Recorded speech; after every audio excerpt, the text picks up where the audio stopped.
Bienvenidos a un nuevo capítulo de nuestro podcast Sin Miedo a la Adolescencia. Continuamos con nuestro ciclo de conversaciones respecto a diversidad sexual. En los dos últimos capítulos tuvimos a Matías, que nos aportó una visión un poco personal, profesional, que evidenció que esto es algo que nos pasa a todos, que tenemos que tomarlo muy en serio, todos somos personas y que todos merecemos respeto. Nos dio su visión profesional. Y hoy día estamos con la doctora Cecilia Pereira. Ella es endocrinóloga. Tiene experiencia en atención con personas trans. Bienvenida, doctora. Muchas gracias por estar con nosotros. Es un enorme placer poder compartir esta instancia con usted.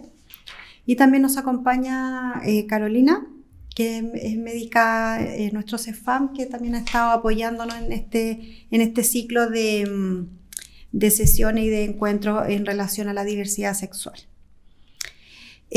Doctora, a pesar de que se ha estado visualizando tanto en las políticas públicas como en la sociedad civil el tema un poco más de la diversidad sexual, específicamente de personas trans, aún hay muchos mitos, hay mucho desconocimiento. Entonces nuestra idea al invitarla es poder entender un poco más, derribar mitos y entender que este tema no es un tema en el fondo, que debería ser algo natural, que deberíamos tomarlo como una instancia más de la vida. Nos gustaría si usted nos pudiera explicar un poco la experiencia que puede vivir durante el ciclo vital desde el punto de vista tanto hormonal como no hormonal, desde un niño hasta un adulto de más o menos que se considera o puede ser trans en el fondo. Muy bien, bueno, muchas gracias por la invitación. Yo creo que es muy importante tener instancias donde uno puede conversar, ¿verdad? Siempre tenemos como en cuenta de que la salud es algo que no es solo para las personas que trabajamos en salud, pero nos olvidamos mucho de la prevención y de conocernos nosotros mismos como personas y del autocuidado y cuidar a nuestra familia, ¿verdad? Así que feliz de estar acá.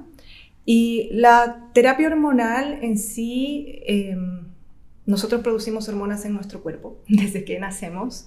¿Y cómo ayudar a una persona trans con este cambio hormonal en su cuerpo? Entonces hay que tener en cuenta que en la niñez los niños no requieren terapia hormonal. Y eso hay que tenerlo como muy tajante. En la niñez no hay terapia hormonal. Lo que sí es muy importante es un acompañamiento psicosocial, es un acompañamiento que permita a este niño experimentar, ser feliz, que lo dejen expresarse en un ambiente protegido. Estamos hablando con la sociedad machista o binaria que tenemos, obviamente machista también, de que uno nace con genitales femeninos y es una niña, nace con genitales biológicos masculinos y es un niño. Entonces estamos hablando en este caso de niños, físicamente hablando de niños, que ellos se sienten en un cuerpo diferente y quieren tener expresiones como de niña a lo mejor, ¿cierto? O ponerse, o femenina, dice, o no masculina en el fondo, a lo mejor ponerse vestido, dejarse el pelo largo. Claro. Es lo que uno ve, lo que se entiende en general como un niño trans o no conforme, ¿no? Claro, yo puedo ponerlo como experiencia, ¿no? Porque yo soy endocrinóloga de adulto, pero cuando me encuentro con una persona empiezo a preguntar, oye, haz una película de tu vida hacia atrás y dime cuál es el momento más temprano que recuerdas haberte ya identificado en el género diferente al biológico o un género no binario. Y es impresionante como la mayor parte dice, desde que me acuerdo.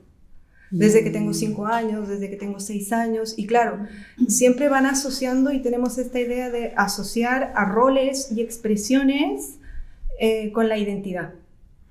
¿verdad? O sea, si yo no me pongo faldita, entonces no soy niñita. No, son como expresiones, pero que somos humanos y se nos mezcla todo. Claro. Entonces es muy difícil como poder separarlo. Y la experiencia que ellos cuentan es justamente esa, ¿no? O sea, yo me identificaba, pero lógico, jugaba con las niñas, pero una cosa es jugar con las niñas y otra cosa es sentirte parte de las niñas. O quizás sentirte ni parte de las niñas ni parte de los niños y estar ahí como en el medio y vienen la afuera. Por eso decía que es muy importante el acompañamiento y el que podemos conversar esto con madres, padres, hermanos, primos, familia, colegios, porque inmediatamente queremos catalogarlos. Claro. ¿Verdad? Decir, no, usted hace esto porque es así. Entonces, la mitad, o no más que la mitad, yo diría como que el 90% de los pacientes que me cuentan ya adultos, que en la niñez se lo tuvieron que guardar. Claro. No lo sacaron, no lo dijeron, porque miraban, no querían ser diferentes, no querían, se sentían que está mal conmigo, cuando no hay nada malo contigo. Sí, yo creo que ahí como es súper importante esto que estás puntualizando, que lo hemos hablado también en otros capítulos cuando hablamos como del ámbito más psicológico, y es como permitir ser ese espacio seguro, ese ambiente amable, amoroso, que le permita a las niñas experimentar, ¿no? Como dices tú, explorar qué me gusta más allá del rol y la expectativa que como nosotras adultas tenemos sobre lo que debería ser o no ese niño, ¿no?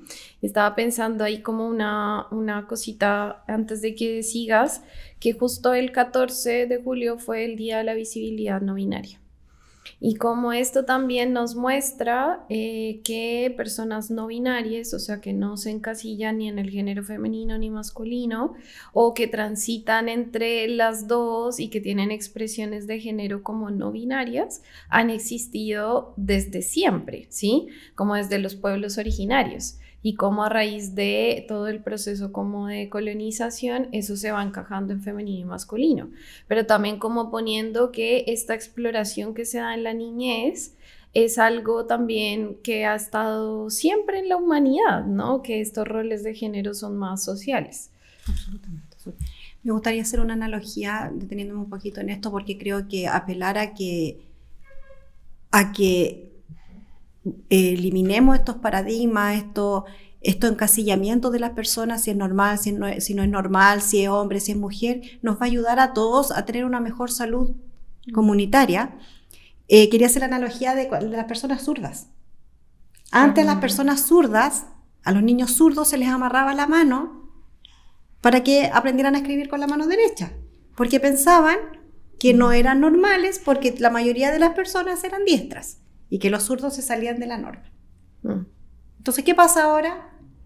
Ya las personas que son zurdas están dentro de la normalidad o de lo aceptable socialmente porque se aprendió y se entendió. Entonces, me gustaría dejar un mensaje de que nos encaminemos como a un proceso similar, a un proceso de aceptación de que no todo es blanco o negro, que la escala de gris es súper importante, sobre todo en esto porque estamos hablando de personas, de seres humanos. Entonces, el tema de no dar hormonas en los niños es básicamente... Bueno, porque en la niñez nosotros todavía no tenemos una... Primero partamos por lo que siempre digo a mis pacientes, las hormonas no tienen género. Las hormonas son hormonas, punto. Y todos tenemos hormonas femeninas y hormonas masculinas en diferentes concentraciones, listo. Entonces, durante la niñez... nuestras gónadas, que en este caso son testículos y ovarios, no producen hormonas. Entonces, en la niñez, esa es la razón por la que no hay terapia hormonal. Y eso también creo que es importante tocar para muchos padres, familias. Es muy complejo a veces acompañar a estas personas justamente porque no aceptamos, y a veces hay personas que son más rígidas y les... prefieren tener ya o niño o niña, entonces parte con esto y la ambigüedad que a todos nos molesta, o sea, nos digan ya usted tiene que estar a esta hora, entonces estoy a esta hora, pero hay personas que Entre las 7 y las Entre las 7 y 8, las no, 8. no. Entonces, no como funciona. que es complejo. Entonces, por esto es muy importante que en la niñez no hay terapia hormonal, pero sí dejar experimentar a este niño. ¿Cuándo parte la terapia hormonal? Que sería la siguiente pregunta. Es como en la adolescencia. Y una pregunta, ¿y a qué edad? El cuerpo tiene su propio reloj.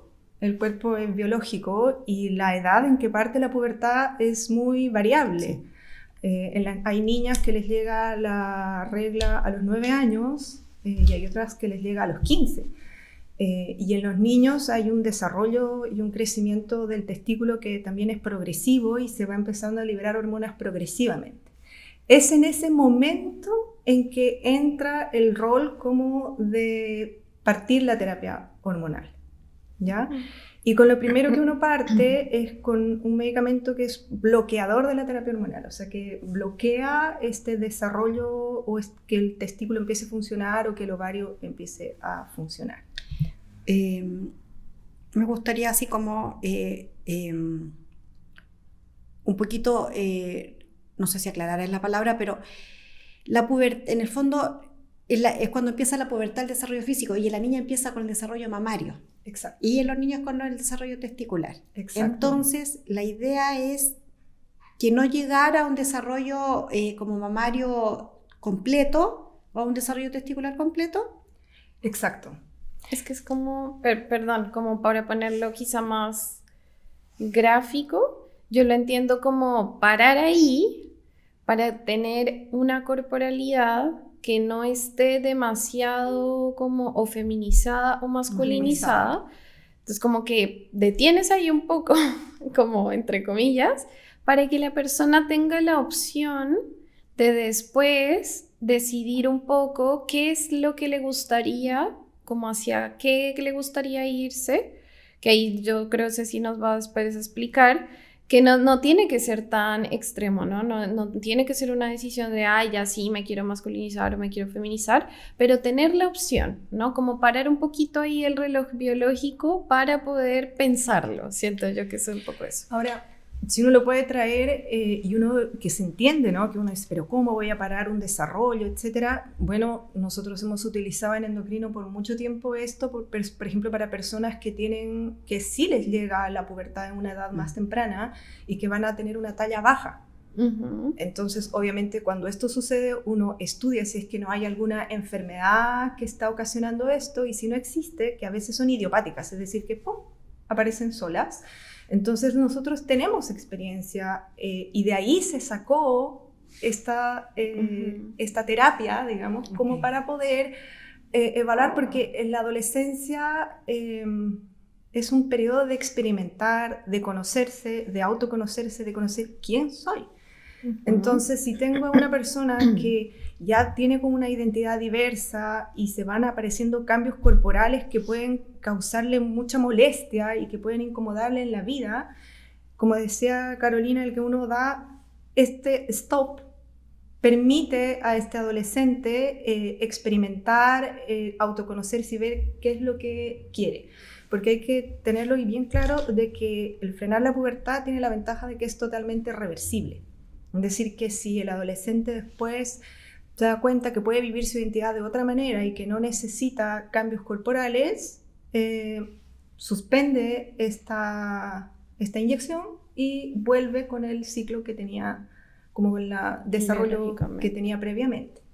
Ahí yo, perdón, que quiero decir algo que me parece muy importante, trayendo un poco la experiencia de las personas que he acompañado, y es que, bueno, por un lado, claro que esto no se inventó o no se empezó con las personas trans, sino que ya se viene haciendo mucho rato en la medicina.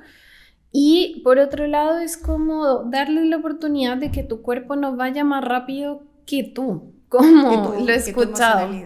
Claro, porque yo he escuchado de personas como en este sufrimiento también psíquico, en este malestar de estar en este proceso, y alguien una vez me dijo como, es que como que mi cuerpo no lo pudiera yo controlar, ¿no? Como que mi cuerpo va por allá y yo no sé si quiero ir por allá y necesito como que me dé un tiempo, ¿no? Claro. Y eso es bonito también en cómo desde salud, desde los conocimientos más profesionales, podemos acompañar eso, ¿no? Porque no es algo, no es algo que no se haya hecho antes, es como una oportunidad que se puede dar, ¿no? Médicamente, digamos.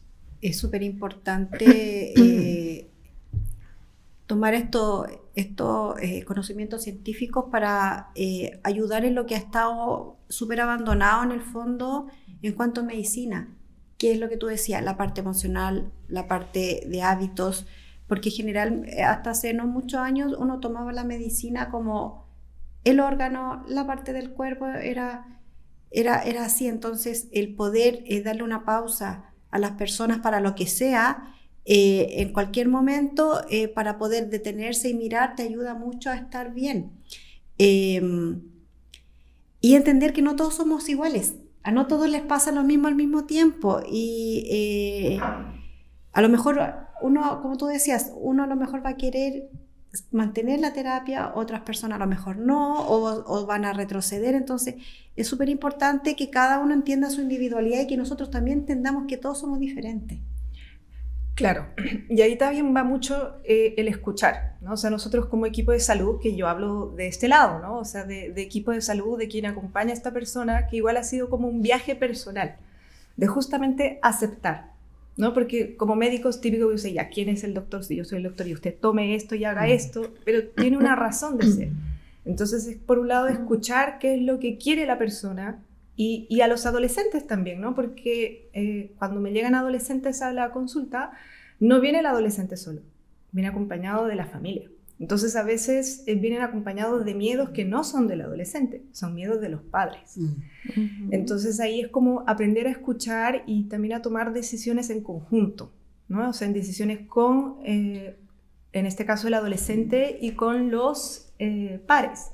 Y ahí empezamos a hablar de hábitos, como tú bien mencionabas, porque el partir este bloqueador, evidentemente y médicamente se sabe que hay otros órganos del cuerpo, como por ejemplo el hueso, que no puede ganar una buena densidad mineral ósea, y eso se va a manifestar a futuro. Entonces uno puede decir, no, pero no podemos dejarlo así, que por qué va a pasar con esto. Pero ojo, hay otras cosas muy importantes, como es los hábitos de vida, o sea, una alimentación saludable, un ejercicio.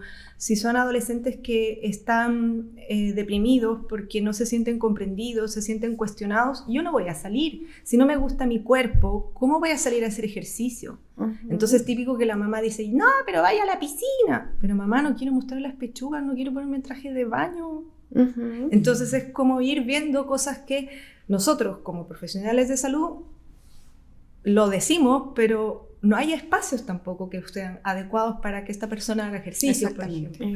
Entonces esto es como volver a, como mencionaba al principio, o sea, la medicina, como tú decías, llegamos cuando el órgano ya está dañado, ¿verdad? O sea, cuando ya ha fumado por mucho tiempo y el pulmón ya no sirve.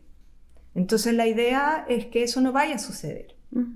Lo mismo pasa con el tabaco, o sea, por muchos empiezan a fumar desde tempranas edades, en la adolescencia. La adolescencia es experimental, o sea, ya, pero fuma, ya, pero toma, pero consume, ay, que si no, y una vez se siente presionado y lo hace. Entonces entender que eso a la larga, las consecuencias no van a ser instantáneas, sino son a futuro. Entonces incluso hay trabajos bien interesantes en Europa donde muestran que los compararon a adolescentes que estaban en programas trans de equipos multidisciplinarios. Ojo, porque no es solo ya las hormonas, sino donde está el acompañamiento de salud mental, donde está Mati con la terapia ocupacional, donde está el asistente social, donde está el psicólogo que te da herramientas como para tener una adolescencia más saludable y encontrar herramientas de vivir bien. Y compararon a los adolescentes trans que tenían una mejor calidad de vida que los adolescentes no trans. Ojo, porque es un paradigma que también lo saco a los padres, que obvio tienen miedo de que, porque hay un estigma. Y al final era porque si llegan a equipos adecuados y tienen las herramientas suficientes, tienen mejores herramientas que un adolescente que no ha tenido esto. Entonces eso es como para ir pensando, ¿no? ¿Cómo podemos cambiar la salud, que a la larga es un reflejo también de nuestra sociedad. Sí, yo ahí te quería como pensando en que en otro capítulo hablamos de la disforia de género y que Simón puntualizaba que la disforia no es por el proceso de transición personal, sino por cómo la sociedad también te hace sentir respecto a ese proceso que es tuyo, ¿sí? Y ahí quería como puntualizar que no todas las personas sienten esta inconformidad como con su cuerpo o tienen que presentar malestar psíquico, ¿cierto? Hay personas que pueden no querer hacer un proceso de hormonización o que se sienten cómodas, pero la idea es que las personas puedan tomar esa decisión, ¿no? Que si presentan ese malestar o que si se sienten inconformes, también socialmente les podamos ofrecer espacios, como decías tú, para que puedan realizar actividad física, para que puedan tener otros hábitos. O sea, esto tiene que ver con una cosa mucho más grande, ambiental, y que la familia ahí es súper importante, ¿sí? O sea, no es solo que la persona joven quiera hacer este proceso, sino que la alimentación en la casa también sea apoyada por la familia, que si van a hacer actividad física la puedan hacer juntos, como el colegio también se hace partícipe en esto, ¿no? Respeta, por ejemplo, estoy pensando que en educación física no quieras usar el uniforme que supuestamente te correspondería, sino que te dejen usar con el que te sientes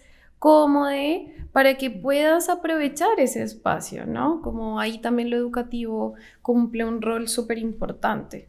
Exacto. De hecho, un adolescente con esta inconformidad o con una disforia que no se siente como acogido en su colegio, aumenta mucho el riesgo de deserción escolar. Uh-huh. Claro. Porque es como una cascada de hechos que se van acumulando, ¿no? A lo mejor incomodidad con él mismo, con ella misma, en el colegio, en la casa, con los pares, se sienten literalmente discriminados. Entonces, si tú ya no te sientes bien contigo mismo, si ya no te sientes a lo mejor bien en la casa, aquí voy a ir al colegio a pasarlo más mal en el fondo. Entonces, no se cumple el objetivo educativo, uh-huh, en el fondo. Entonces, al final, prefieren estar aislados o aisladas en su casa. Entonces, y obviamente todos sabemos que el riesgo de deserción escolar lleva mucho más problemas. Entonces, el tema hormonal es súper importante. El acompañamiento es otra arista de todo lo que podemos ver y ayudar. Pero, ¿qué pasa cuando, por ejemplo, se inicia porque después del bloqueador, ¿qué pasa si el adolescente decide retomar o tomar hormonas? Eso se llama terapia hormonal. hormonal. Tienen varios nombres que pueden ser cambiados, ¿no? O sea, igual siempre yo menciono en las charlas y cuando conversamos que hay que poner como un nombre a esto para que podamos como conversarlo y entenderlo, leerlo, que se llama como terapia hormonal cruzada. En el fondo yo le doy estrógeno o testosterona, ¿ya? Y claro, cuando uno va a partir hay que primero sentarse nuevamente con el adolescente y en este caso también con los padres porque es menor de edad y que son los que dan como el consentimiento y el adolescente el asentimiento, porque ahora sí aparecen efectos que son irreversibles. Porque cuando uno parte con testosterona parte en dosis pequeñas, progresivas, y cuando parte con estrógenos también en dosis pequeñas y progresivas, pero hay efectos que son totalmente irreversibles, como por ejemplo, si yo voy a partir testosterona, la voz va a cambiar y la voz se queda. Entonces la voz va a ser grave y va a ser grave al igual que el crecimiento del vello corporal, por ejemplo. Uh-huh. Entonces, por eso hay que conversarlo y tener en cuenta que sí aparecen los caracteres sexuales secundarios, se empiezan como a acentuar. Uh-huh. Y además hay que tener en cuenta los factores de riesgo, porque todas las hormonas, todos los medicamentos, todo tiene factores de riesgo en realidad, pero cuando es una terapia hormonal bien indicada y bajo supervisión médica, que es muy importante, bajo supervisión médica es segura. si uno lee la literatura y empieza a ver, pero ¿por qué hay tantas? Al principio se creía que, por ejemplo, las personas trans tenían mayor riesgo cardiovascular y que tenían enfermedades de la coagulación, trombofilia. Y cuando empezaron a cachar era porque se autotrataban. Entonces, los anticonceptivos orales que tienen estrógeno y progesterona, obvio, ya, pero son hormonas, ya, además que de hormonas sabemos muy poco, o sea, creemos que lo sabemos y Google, Dr. Google puede dar como informaciones no muy buenas. Sí. Entonces hay que tener en cuenta eso. Y lógico, si yo soy un adolescente que no me siento comprendido, que no tengo un espacio donde sentirme cómodo, leo internet y voy a leer cosas y voy a empezar a autotratarme. Y eso condicionaba a que aparezcan los factores de riesgo, porque obviamente antes de empezar hormonas, uno hace una evaluación médica, buscando, porque además todos somos diferentes, todos tenemos diferentes cuerpos, diferentes enfermedades, antecedentes familiares, entonces las hormonas son para cada uno, o sea, van a ser indicadas de esa manera. Lo más importante entonces es buscar opinión médica, un respaldo científico y no automedicarse. Claro. Y obviamente conversar de los efectos porque las hormonas son de por vida, ¿ya? Y eso también es muy importante de que dejan de tomar hormonas por diferentes situaciones. Me deprimí o me enojé, me fui de la casa, muchas cosas, me quedé así. La idea es no suspender los fármacos porque esto te va a aumentar el riesgo cardiovascular. Si yo empiezo, suspendo y además porque también producen efectos emocionales, ¿no? Porque típico que le echamos igual la culpa a las hormonas. Oh, las hormonas te hacen... No, pero igual actúan en nuestro cerebro y pueden desestabilizar un poco en el ánimo. Si es que uno no tiene un ánimo estable, ¿verdad? Como en cualquier persona, como cuando hay fármacos que no son hormonas que uno sabe que produce desestabilización en el ánimo y que hay que ser ordenado en el consumo de estos fármacos. Yo creo que ahí, como en este resumen un poco para las personas que nos están escuchando, es como cualquier otro tratamiento. Es importante tener una evaluación médica, sí, tener el acompañamiento de todas las personas del equipo según lo que se vaya requiriendo, porque eso también ya lo hemos dicho, no todas las personas que transitan requieren todos los acompañamientos posibles, pero la idea es que si lo necesitan puedan acceder a ello. Y entonces para eso, toda persona que quiera iniciar, o sea, toda persona joven en esta etapa, en cualquiera, pero digamos estamos hablando de esta, que quiera hacerlo, hay que revisar los hábitos, hay que revisar la alimentación, el patrón de sueño, como el ámbito más emocional, psicológico, y consultar con alguien que sepa, ¿cierto? Ojalá que tenga experiencia en este tipo de tratamiento en específico, saber que van a tener que tomar exámenes, que van a tener que regular quizás ciertas cosas o hacer cambios antes de iniciar la hormonización, y que una vez se inicie, también hay que hacer seguimiento. Yo me imagino que la Ceci también lo ha visto, yo lo he visto, como estos medicamentos no todos son tan accesibles. Ahí el sistema de salud también tiene una responsabilidad, porque muchas personas han suspendido sus tratamientos porque no hay stock, porque no se los entregan, porque no hay como esa continuidad, y ahí también hay que hacer una culpa desde el sistema de salud, que esto es súper importante y los recursos son importantes, pero también el no autoprescribirse, porque luego, como dice la Ceci, va a llegar cuando ya hay cosas que no se pueden hacer. Ceci, a mí me gustaría preguntarte, para que no quede como, porque ya tenemos que ir cerrando un poco ahí para que se entienda mejor, ¿qué cambios se pueden esperar con la hormonización y qué cambios no? Porque en eso también hay como este mito. Hay muchas expectativas en las hormonas. Exacto. Que no es porque yo empezando hormonas mi vida se va a recuperar, y no es solo en personas trans, sino como en la vida en general. ¿Verdad? Como que buscamos afuera, que me den un medicamento para bajar de peso. No existe. La pastilla mágica para todo. No, ojalá existiera, pero no. Entonces, cambios físicos, en el caso del uso de testosterona, hay un crecimiento del vello, el cuerpo, la distribución, aumenta la masa muscular, disminuye la grasa, dependiendo de la edad, a veces pueden ganar un poco de altura si es que uno parte un poco antes de que se cierran los cartílagos de crecimiento, pero muchas veces uno no alcanza esa talla deseada, entonces quizás hay que trabajar también como el aceptar, bueno, ya, tengo menor talla, ¿verdad? Y revisar tu familia, porque Sí, por claro. ejemplo, en las que somos de familia chiquitita, Es imposible. ni No, por toda la... ni con todas las hormonas del No, mundo. Claro, más grande. claro. La voz, Ujú. hay un crecimiento del clítoris también. Y en el caso de los estrógenos, el vello corporal ya no crece tan grueso, o sea, y crece, y si si creció, va a crecer Delgadito. muy delgado. Y sí hay una distribución corporal más femenina, o sea, es decir, disminuye el músculo y la grasa se Aumenta. transforma en el cuerpo de una manera más femenina, tienen cintura, la grasa se acumula en la cadera, en las piernas, hay un crecimiento de la glándula mamaria, hay una disminución del volumen testicular. Entonces, y eso también depende si uno parte de una edad más temprana y no ha habido mucha masculinización de la voz, por ejemplo, esa persona va a tener una voz no tan grave. Ujú. ¿Ya? Y también entender que hay muchas cosas más allá de las hormonas.